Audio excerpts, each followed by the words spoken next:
I am back. I'm glad I answered the phone. It was an important phone call. Donald Trump called me. Wanted to make my phone great again. So basically, I'll let you read all that type of stuff. I say memorize table 2-7. But more than anything else, and I have my coffee table. I love coffee tables of mid-century modern stuff. It's really cool stuff.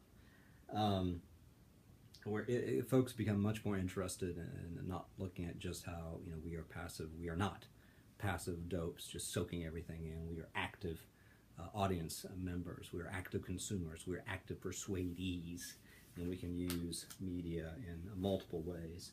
And so, uses and gratification theory tries to explain the different ways that people can use media. And there are all these different things, examples. And so table 2-7 is really important so far as just trying to explain, again, how consumers can use media.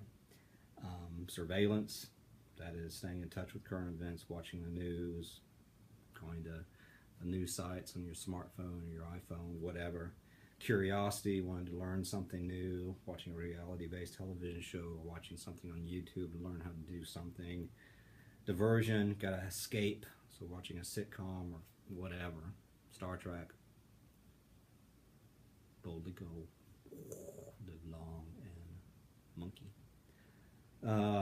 Personal identity, which I think is huge. This is huge here. Self-concept, comparing ourselves with media to learn who we are, watching the HGTV or Food Network to form opinions about what you like and don't like. Ooh, I want to live in a tiny house. I want to live in a little pink house for you and for me. Correlation, finding information that confirms our belief, which is huge. Again, we tend to watch the stuff that we only agree with, unfortunately, to confirm that we're idiots. Cultural transmission, discover what it means. This is also huge. This is huge, huge, huge, huge. Reading fashion magazines as an example, or really anything, to tell us what the world is all about. What gender, what is gender, what is everything. So, that's the end of that. What does this mean? Who cares? So what? What is any of this at all going to do when it comes to this class called persuasion? I don't know. It's just sort of cool. No. Going back.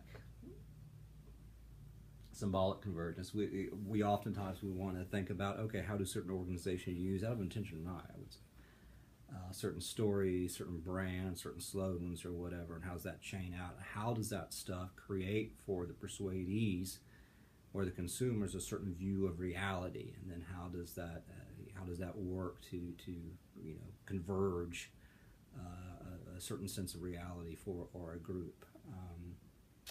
And so, in a sense, as a persuadee, if you want to think of it in terms of practical tactics, think about storytelling. How can we tell certain stories and try to get those to other people to try to create a certain sense of reality for this particular group?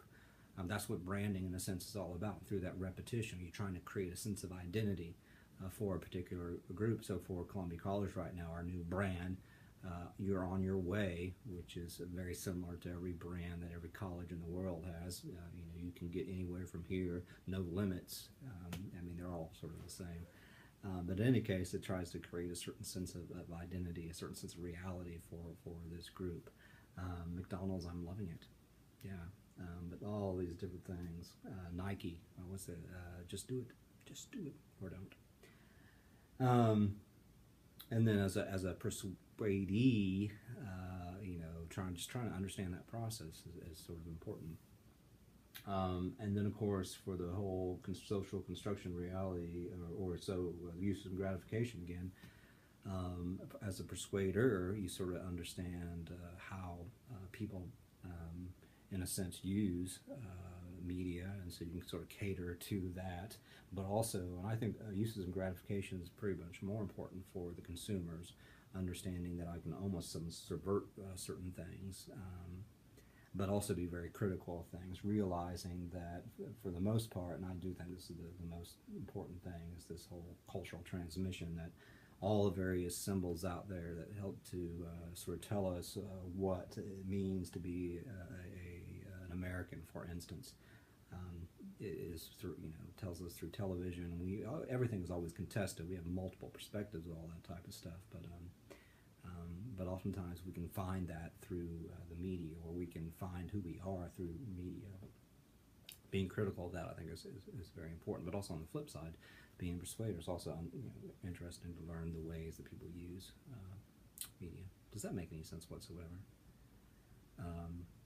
So, for instance, for your commercial time, you could use these theories. What is, if you're using uses and gratifications theory? Okay, we have this McDonald's commercial. What are they doing in a way, maybe intentionally, to get us and encourage us to use that media or be gratified in a particular way? So, I don't know. There's a lot of stuff out there about nostalgia. People want to be back in the day, back when I was a kid and everything was cool. Now I'm an adult and it sucks.